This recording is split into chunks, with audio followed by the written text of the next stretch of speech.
تو انہوں نے کہا کہ سعید بھائی ہم آپ کی بات ضرور سنیں گے, ہم آپ سے محبت کرتے ہیں, آپ بتائیں آپ کیوں بدلے, لیکن ایک بات بتائیں آپ سے ہم سوال کریں. میں نے کہا کر لینا. میں نے 1-1.5 گھنٹہ بات کی, 7-8 ہزار آدمی تھے. ایک آدمی کھڑا ہوا کہ سعید بھائی آپ لوگوں کو گستاخ رسول کیوں کہتے ہیں؟ میں کہا اچھا اور بتاؤ بھائی, کیا آپ کو بدعتی اور مشرک کیوں کہتے ہیں, کہ آپ شرک کرتے ہیں, بدعت کرتے ہیں, یہ کام چلا 4 مہینے صحیح نہیں ہے, یہ کیا مسئلہ ہے؟ میں نے کہا ٹھیک ہے. ایک نے اور سوال بہت سارا, میں کہا اب تم مجھے بتاؤ کہ دنیا میں اللہ کے گھر کون سے ہیں؟ انہوں نے کہا جی مسجد ہے. میں نے کہا پکی بات ہے, سوچ لو, کہا مسجد اللہ کے گھر ہے. میں نے کہا ٹھیک ہے. میں کہا انضمام مجھے 15 سال سے جانتا ہے, یہ میری بڑی عزت کرتا ہے دین کی وجہ سے. اگر میں انضمام کے ابا کو برا بھلا بولوں, بھائی انضمام تم مجھے گھر میں گھسنے دو گے؟ کہا نہیں. میں کہا بتاؤ بھائی کہ میں آپ کے گھر میں آ کے آپ کے ماں باپ کو برا بھلا بولوں, چاہے میں سعید انور ہوں, آپ گھر میں گھسنے؟ کہا کبھی نہیں. میں کہا یہ اللہ کا گھر ہے, پچھلے 3 مہینے سے انضمام اور میں اللہ کے گھر میں رہے, بتاؤ اللہ ہم سے ناراض رہ کے ہمیں گھر میں رکھا ہوا اللہ نے؟ میں کہا عقلوں کو کیا ہو گیا بھائی؟ جس سے اللہ محبت کرتا ہے, حدیث میں آتا ہے, اس کو باہر کی دنیا سے ایسے بچاتا ہے جیسے تم اپنے مریض کو پانی سے بچاتے ہو. اللہ اس کو اپنے گھر میں زیادہ رکھتا ہے. میرے پیارو, مسجد جنت کا حصہ ہے. آج سارے مسلمان مسجد سے باہر پھر رہے ہیں, بڑا مشکل سے مسجد میں نماز کے لیے آتے ہیں. حیا علی الصلاۃ کی غائب, حیا علی الفلاح کے لیے میرے پاس ٹائم نہیں ہے. اذان کیا ہے؟ اللہم رب ہذہ دعوت تامہ ہے. اذان دعوت تامہ ہے, پورے دین کو قائم کرنے کے لیے مؤذن بلا رہا ہے. نماز نے, جس نے نماز کو قائم کیا اس نے پورے دین کو قائم کیا. یہ ساری مسجد محنت کی کیوں ہے؟ یقین صحیح ہو جائے, نماز صحیح ہو جائے. کیوں؟ حدیث میں آتا ہے قبر میں سب سے پہلا سوال کس کا ہوگا؟ ایمان کا. اگر پہلا سوال صحیح ہوا باقی اگلے سوال بھی صحیح. حدیث میں آتا ہے حشر میں پہلا سوال کس چیز کا ہوگا؟ نماز کا. جس کا نماز صحیح ہوگی اللہ اس کے پورے دین کو صحیح کرے گا. میرے پیارو, آج مسلمانوں کے پاس ٹائم نہیں ہے. ہمارا دشمن کون سا ہے؟ بہت آسان بات ہے, 4 چیزیں ہماری دشمن ہیں. دشمن میں 4 لفظ ہوتے ہیں, دال, شین, میم اور نون.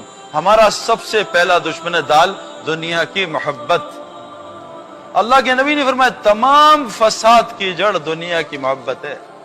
ہم سب آج سب دنیا سے محبت کر رہے ہیں. سارا دن ہماری آنکھوں کے سامنے دنیا ہوتی ہے. میرے پیارو, اللہ نے قرآن میں فرمایا آسان بات, فَأَمَّا مَنْ طَغَى, جس نے سرکشی کی, وَآثَرَ الْحَيَاةِ الدُّنْيَا, دنیا کو دین پہ ترجیح دی, دنیا کو دین پہ ترجیح دی, فَإِنَّ الْجَحِيمَ الْمَأْوَىٰ, سیدھا اللہ کہہ رہے ہیں جہنم میں جائے گا. میرے پیارے دوست بزرگو, اللہ نے ہمیں مرنے کے لیے بھیجا ہے, ہم جینے کی تیاری کر رہے ہیں. اللہ کے نبی نے فرمایا زندگی ایسی گزارو جیسے راہ چلتا مسافر. ہماری زندگی ہے پیسنجرز والی یا موونگ ٹریولرز والی. ہم نے تو آج زندگی مقیم بن کے گزار رہے ہیں. میں امریکہ میں رہتا ہوں, یہ میرا گھر ہے. میرے پیارو, ہمارا گھر امریکہ نہیں, ہم سب کا گھر قبر ہے, قبرستان. آج مسلمانوں نے دنیا کو دین پہ ترجیح دے دی. 23 گھنٹے دنیا میں گزرتے ہیں, 1 گھنٹہ مسجد میں مشکل سے گزرتا ہے. رمضان میں بھی مشکل سے 2 گھنٹے مسجد میں گزرتے ہیں. حالانکہ فرمایا جیسے مچھلی کے لیے پانی ہے ایسی مسلمان کے لیے مسجد ہے. حضور صلی اللہ علیہ وسلم نے ایک مردہ بکری اٹھائی کچرے سے, چھوٹے کانوں والی. کہا میرے صحابہ اس بکری کی اپنے مالک کے کیا حیثیت ہوگی؟ کیا یا رسول اللہ بڑی گندی اور ذلیل اور گھٹیا. کہ اس کائنات کے بنانے والے, جس نے اس کائنات کو بنایا, اس کے نزدیک اس کی حیثیت سے مردہ بکری سے بھی گھٹیا اور ذلیل ہے. میرے پیارو, آج سب اس دنیا کے پیچھے دوڑ رہے ہیں. فرمایا مجھے اپنی امت کے فقر کا ڈر نہیں ہے. ڈر اس وقت کا ہے جب امت پہ دنیا چھوڑی جائے گی اور یہ ویسی اپنے آپ کو ہلاک کریں گے جیسے پچھلی قوموں نے ہلاک کیا. میرے پیارو, ہمارے ہاتھ سے اسمارٹ فون گر جائے فرش پہ, سڑک پہ, ہماری کیا حالت ہوتی ہے بتاؤ؟ رات کو نیند آتی ہے؟ اسمارٹ فون گر گیا, اوے دل 10 دفعہ ہلتا ہے, 100 دفعہ ہلتا ہے. رات کی نیند غائب. ایک اسکریچ لگ گیا آئی فون پہ, رات کی نیند غائب ہو گئی. فون کو ہلا کے دیکھا, ٹھیک ہے نا, کچھ ہے تو نہیں. حالانکہ فون تصویروں سے, ویڈیو سے بھرا ہوا ہے, پھر بھی اتنی تکلیف. یہ قرآن ہاتھ سے گر جائے, اللہ کے رسول کے ناموں سے بھرا, کیا ہمیں تکلیف ہوتی ہے ایسی؟ سچ بتا دو, یہ تکلیف ہوتی ہے؟ ایسے چوم کے رکھ دیتے ہیں, کوئی بات نہیں. کبھی افسوس ہوا میرے ہاتھ سے اللہ کی کتاب گر گئی, میرے ہاتھ سے اسٹیو جاب کا فون گر گیا, اوئے ہوئے میرا تو حالت بری. میری رات کو فلیٹ سے نکلا, ایک ساتھی کی رات کو گاڑی چوری ہو گئی, وہ باہر نکلا, ان کو گاڑی چوری ہو گئی. مسجد میں آیا اور رو رہا ہے, ان کا شاید اللہ یاد ہے, کہا نہیں میری گاڑی چوری ہو گئی. سلام پھیرا, جی گاڑی چوری ہو گئی. 1 مہینے تک گاڑی کا تذکرہ. کبھی فجر کی نماز چھوٹ گئی ہو, ہمیں کبھی افسوس ہوا ہے میرے پیاروں کہ میری تکبیر اللہ چھوٹ گئی؟ عائشہ رضی اللہ عنہا فرماتی ہیں اس کائنات میں جو کچھ ہے اس سے بہتر فجر کی 2 رکعت سنت ہے. کبھی ہمیں فجر کی فرض نماز سن کے افسوس ہوا, نیند اڑ گئی, آج میرے نماز چھوٹ گئی.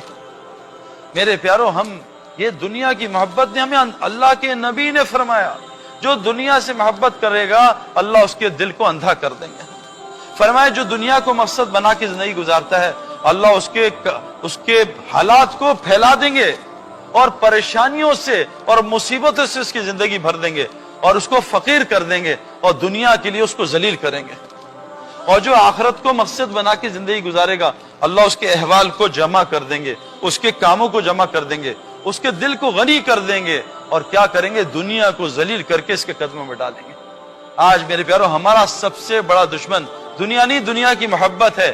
کشتی اور پانی ساتھ ساتھ ہیں. کشتی پانی سے اوپر ہونی چاہیے, اگر پانی کشتی کے اندر گیا کشتی ڈوب جائے گی. آج مسلمانوں کے اندر دنیا گھس چکی ہے میرے پیارو. ایک آدمی نے مولوی صاحب سے کہا, مولوی صاحب میرے کنویں میں نا 4 کتے گر گئے ہیں, پانی پیتا ہوں وہ کیا ہوگا, کب ناپاک ہو گیا.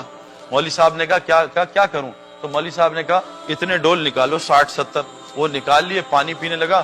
دوسرے مولوی صاحب نے کہا پانی ناپاک ہے. کہا عجیب مولوی ہو تم لوگ, ہم لوگ دین سیکھتے نہیں مولویوں کو اڑانا شروع کر دیں. کہا جی مولوی ہو, وہ کہہ رہے ہیں اتنے ڈول نکالو, تم کہہ رہے ہو ناپاک ہے. وہ کہا واپس ان مفتی صاحب کے پاس جاتا ہوں.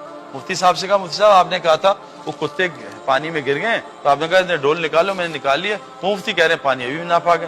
کہا بھائی کنویں سے کتے نکالے, کہا کتے تو نہیں نکالے. تو جب تک یہ اندر سے کتے نہیں نکلیں گے نا میرے پیاروں, نہ نماز سے وعدے پورے ہوں گے نہ تلاوت سے وعدے پورے. نماز رزق کو کھینچتی ہے, ہماری نماز نے ہمارے رزق کو دبئی اور چائنا پہنچا دیا. نماز فحاشی بے حیائی روکتی ہے, ہم نماز پڑھ کے غیبت شروع کر دیتے ہیں اور بدنظری شروع کر دیتے ہیں. مجھے کعبے میں طواف میں ایک لڑکے نے کہا سعید بھائی میں نے آج 15 طواف کیے لیکن ظالم بدنظری سے نہیں بچ پاتا. میں نے کہا بھائی فیلڈنگ کی الگ محنت ہے, بیٹنگ کی الگ محنت ہے. تم نے فیلڈنگ کی محنت نہیں کی, کیچ کیسے پکڑو گے. تم نے طواف تو کیا لیکن یہ جو نظروں پہ بریک لگانے کی اس کی الگ محنت ہے, وہ تم کرتے نہیں. اور اگر طواف پہ تم بدنظری کرتے رہے تو پوری دنیا میں اس گناہ سے نہیں بچ سکو گے. یہ اتنا خطرناک جگہ ہے. اس لیے کتابوں میں آتا ہے جس نے احرام کی حالت میں کوئی گناہ کیا موت تک اللہ اس پہ ٹھپا لگا دیتے ہیں, یہ اس گناہ سے کبھی بچ نہیں سکے گا. بہت بڑی توبہ چاہیے, بہت بڑی. تو نماز احرام کی حالت میں غیبت کر دی, احرام کی حالت بدنظری کر دی, جھوٹ بول دیا میرے پیارو.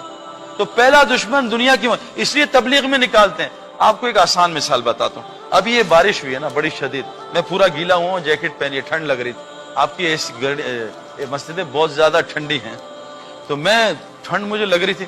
اب گاڑی ان کی گیلی ہو گئی ہے, پانی آ گیا. اب جب ہم اس گاڑی میں بیٹھیں گے اس میں بدبو آئے گی جاتے, لیکن 10 منٹ بیٹھیں گے بدبو ختم ہو جائے گی.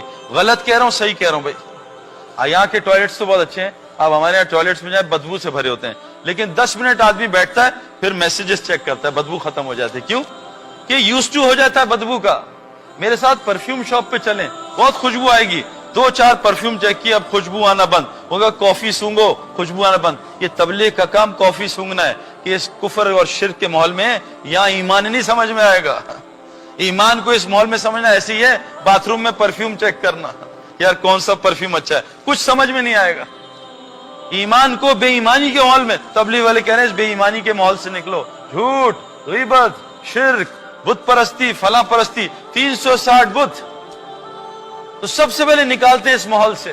وہ کیوں اللہ نے اصحاب کہف پورے قرآن میں ایک سورت نکال دی. اصحاب کہف نے کیا کیا تھا میرے پیارو, انہوں نے اس گندے ماحول کو چھوڑا تھا شرک کے, اور پناہ لی تھی کہاں, غار میں.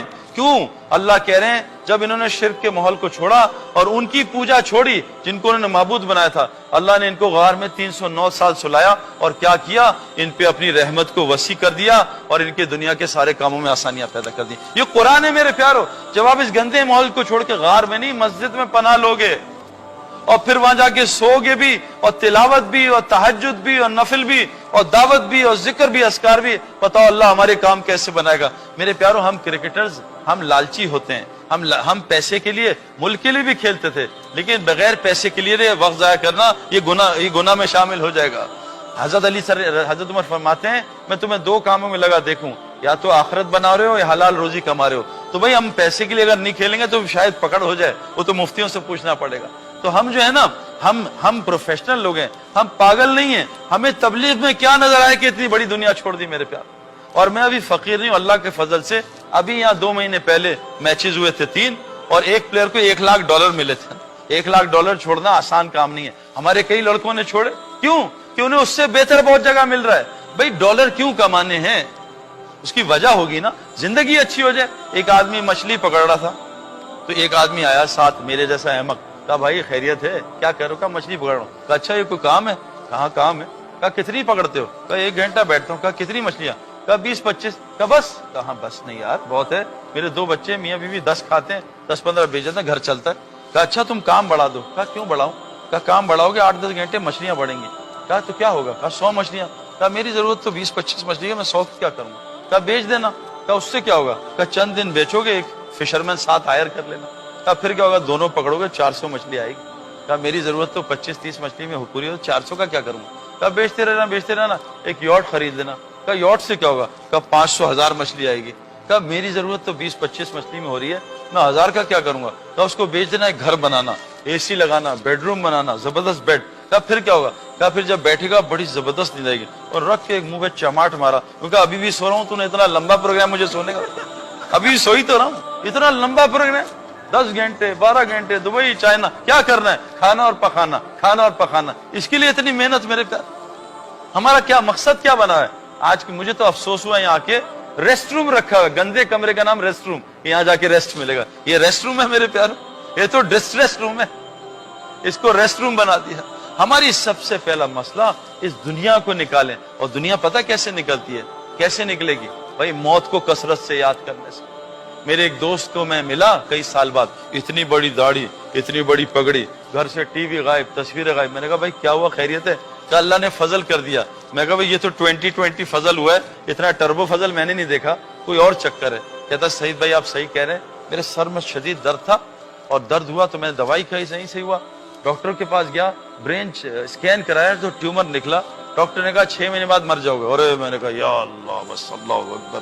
داڑھی سارے ریزر پھینک دیا, جلا دی. اے اللہ آئندہ داڑھی نہیں کاٹوں گا, یا اللہ ٹوپی کبھی نہیں اتاروں گا, یا اللہ نماز, تہجد, حج فرض, رمضان میں روزے پورے, اور ہر مہینے 2 عمرے, بچیوں کی شادیاں, ہسپتال کو پیسے, مدرسوں کو پیسے.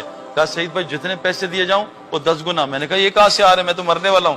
تو کہا قرآن نے بتایا 1 دو گے اللہ 10 گنا دیں گے. لو جی, اب 6 مہینے گزر گئے, میں ٹھیک ہو گیا. 7 مہینے 8 مہینے, اللہ کیا ہو گیا, میں تو مرنے والا تھا. میں ڈرا, میں نے 2-3 لاکھ روپے صدقہ دیا, 2-4 نفل پڑھے, گئے اللہ بچا لینا. ڈاکٹر کے پاس گیا, چیک اپ ہوا, ٹیومر تھا ہی نہیں. تو ڈاکٹر سے میں نے کہا کیا ہوا؟ کہا اس نے جا کے چیک کیا, کہا تمہاری رپورٹ کسی سے مکس ہو گئی تھی, تمہیں کینسر تھا ہی نہیں. اللہ نے انسان بنانا تھا, موت اندر ڈال دی. اگر ابھی آ کے اسرائیل کہہ دیں کل مرنا ہے, کل آنا ہے تمہیں لینے, تو آدمی جائے گا گھر, 1 منٹ ذرا بیوی سے ذرا باتیں کرو. نہیں بھائی, یا اللہ یہ بس سجدے میں لے لینا, بس سجدے. میرے پیاروں, ہم موت کو بھول گئے. حضور صلی اللہ علیہ وسلم نے کیا فرمایا, جو دن میں 25 دفعہ موت کو یاد کرے گا اس دن مر گیا, اللہ شہیدوں کی موت اس کو دے گا. موت کو کثرت سے یاد کرنے سے دل کا رسٹ اترتا ہے, دل رسٹ ہو جاتا ہے, جیسے لوہے کو پانی لگنے سے. اس کا رسٹ کیسے اترتا ہے؟ موت کو یاد کرنے سے اور قرآن کی کثرت سے تلاوت کرنے سے.